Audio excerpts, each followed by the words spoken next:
First Alert meteorologist Sydney Welch here with a weather update. We're going to see our first nor'easter of the season coming our way, bringing the potential for heavy snow, and it's also going to be bringing in wind and the chance for coastal flooding. So we're all going to need to be prepared through Tuesday on these potential impacts as this low pressure is going to be quickly making its way off the east coast, and then it's going to be quickly moving south of New England, but it's going to be intensifying pretty rapidly just south of New England. So snow from New York City to Boston, we're likely going to all get in on snow accumulations as that storm energy is going to be quite impressive. So widespread across the Commonwealth, 6 to 12 inches, so up to a foot of snow, and it's going to cause difficult travel, mainly through midday, but it will begin as early as commute time with whiteout conditions possible and reduced visibility. And South Shore has the potential to see near blizzard conditions with those whipping winds that are going to be in the forecast. Now, power outages along the Cape, along the South Shore will be possible, as that's where wind gusts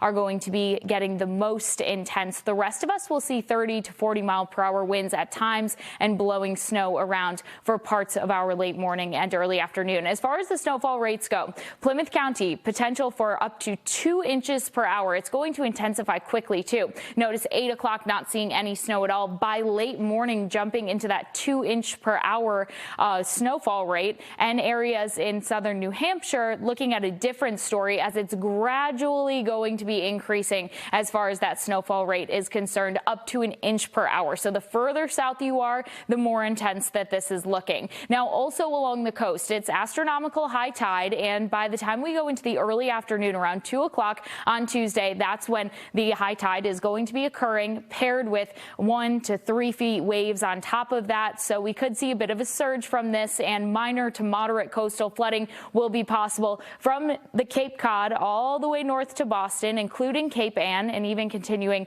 north to areas in New Hampshire. So coastal New Hampshire is included in that as well. So timing this out hour by hour, by the time 5, 6, 7 o'clock rolls around on Tuesday, we're starting to see that coming into the picture. It could begin as a mix as temperatures are going to be borderline, but the dynamics of the system is going to be cooling us off pretty quickly, keeping persistent snow until we go around 3 o'clock in the afternoon, starts to taper off, starts to at least ease up a bit, and we could see a snow shower or two behind that. It's not saying that it's going to be completely out by 3 o'clock, but that's when we're going to start to see it easing up. Road conditions will gradually be improving. By Wednesday morning, temperatures around 25 degrees.